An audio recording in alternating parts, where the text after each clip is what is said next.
In today's video, we're going to be diving in depth on how to catch 15 times more bass this year. There's a lot of stuff that people talk about on the internet, whether it's tips and tricks, baits to help you catch more fish. But I think one thing that's not really talked about often is the conditions and how the weather affects the fish. It doesn't matter where you're fishing, whether you're fishing a lake, whether you're fishing a river, whether you're fishing a largemouth fishery, spotted bass fishery, smallmouth fishery.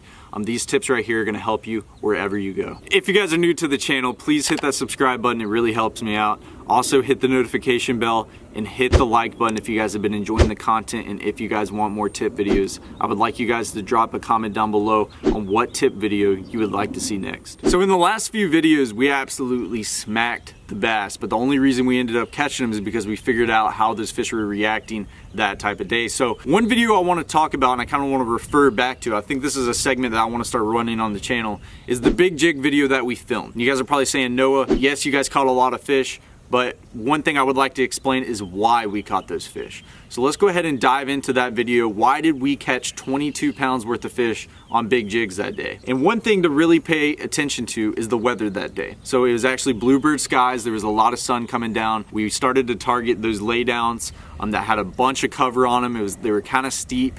But one thing that we noticed is we're targeting the laydowns in the bends with the longer laydowns coming out that were closer to the spawning flats.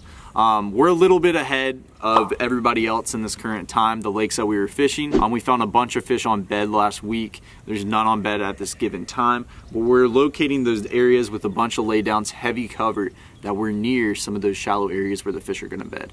That was very important. Another thing is the reason why we caught them on those laydowns is because the sun was beaming down. Those fish were getting out of the sun, they were getting up in the laydowns. One thing that we noticed about 45 minutes before we ended off the day is the sun actually went all the way down. It was all cloud cover. The jig bite completely turned off. So instead of us continuing to fish that jig bite, what we should have done is tied on some moving baits and started covering some of those flats. You know, as the sun was coming down, some of the fish were feeding out on some bait on some of those flats. That was one thing that we should have done. If we would have adjusted to that the last 45 to 30 minutes of the day, we would have caught a lot more fish. But let's move on to the next episode where we actually ended up catching them on moving baits in some of the laydowns. This one was very important. This day was actually a lot of cloud cover. A lot of cloud cover outside. One rule of thumb is when you see a lot of cloud cover, if it's an overcast day, those bass, especially largemouth, are going to be roaming a lot more. And what exactly do I mean by roaming? They're not going to be exactly tucked up under all that cover as good as they would be when it's bluebird skies, when the sun is beaming down. Yes, there'll still be bass around that stuff. Yes, there's going to be bass still tucked up on the wood. One thing that you got to note about largemouth, which I believe a lot of you guys are fishing for, is that they love to be tucked up against cover, and more importantly, trees, brush piles, laydowns. Anything with wood, largemouth love. So one thing that we noticed, we were skipping chatterbaits, we're throwing spinner baits on this overcast day around some of this cover on the bank, and it was going great for us. We weren't getting bites as often, but we were still catching this bigger fish. One thing that I noticed is we would skip the chatterbait up under the tree. The fish wouldn't eat it until about 5 foot off the bank. Those fish are really just roaming the shorelines right there, trying to feed on bait, and they're moving a lot of the time. And that's gonna be tricky on some of those days with, you know, cloudy conditions, but also can be some of your best days on the water. And this fish can be a little more active. So now that we talked about pretty much what happened in those last 2 episodes and why we were productive and caught those fish, let's go ahead and talk about today, hop right into it, catch some fish, explain why those fish are positioned there, explain why those fish are eating this type of bait. And I promise you, if you take this information in and apply it to your next fishing trip, you will catch a lot more fish. So if you guys are wondering about the conditions today, it's actually cloudy outside, it's overcast. It was supposed to rain today, but the rain ended up getting pushed off. And you guys are probably saying, oh man, the bite's gonna be insane. One thing that I paid attention to when I actually went on my Weather Channel app is that the pressure is actually 30.31.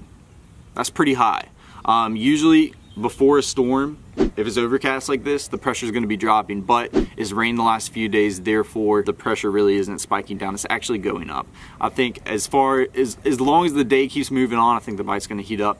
But we're gonna get out here, we're gonna be chucking some moving baits, we're gonna try some drop-offs, we're gonna try some flats, we're gonna try some laydowns, we're gonna try some docks. We're just gonna be covering water because I think the fish are gonna be roaming a little bit more. My only worry with the pressure being high is that they're gonna be a little bit slower.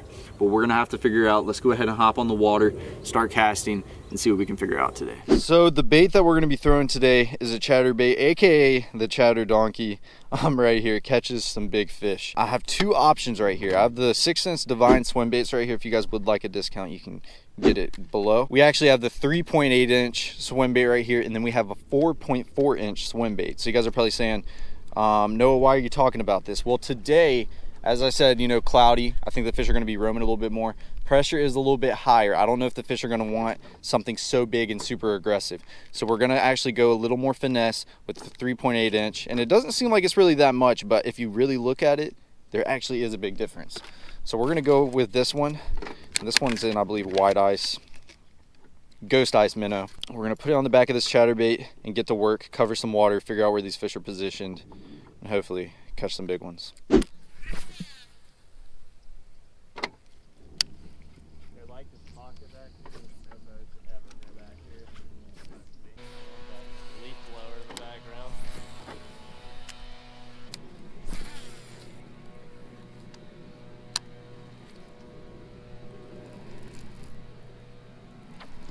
Got him?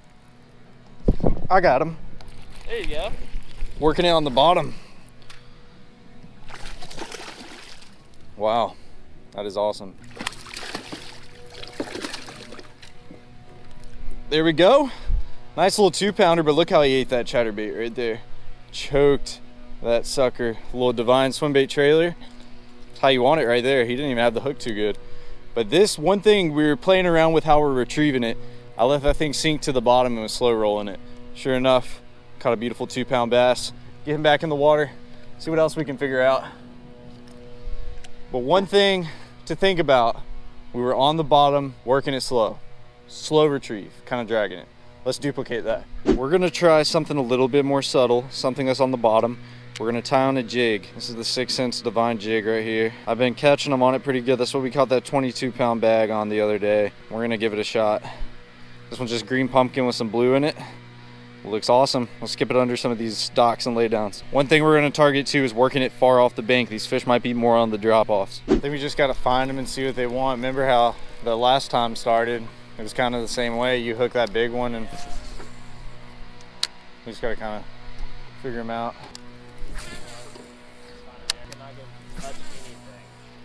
I guess you can fish off of it a little bit. I'll throw up on it. There he is. Oh, he came off. Wow. Never take one of my things. White bite, man. He's barely picked it up. Just felt that weight. I think that was one of those good ones, man. Oh, there he is. Yep. Not bad. Oh, it's a bigger fish than I thought. It's a 2.5 pounder. Wow. That's 2 casts in a row, Fletcher. Right there. This bank right here. Skipping this jig way up on these trees. Now, one thing to think about, what I was talking about at the beginning, these fish are staging up near those areas where they're gonna spawn. This pocket's a perfect example. They're right here at the mouth. They're right here on the edge. Had 2 awesome bites and got this beautiful one on the jig. Let's start skipping back up there, see if we can catch another one. And I noticed that they're more off the bank. You know, this cloud cover has them not exactly positioned up under it. But beautiful fish, let's catch another one.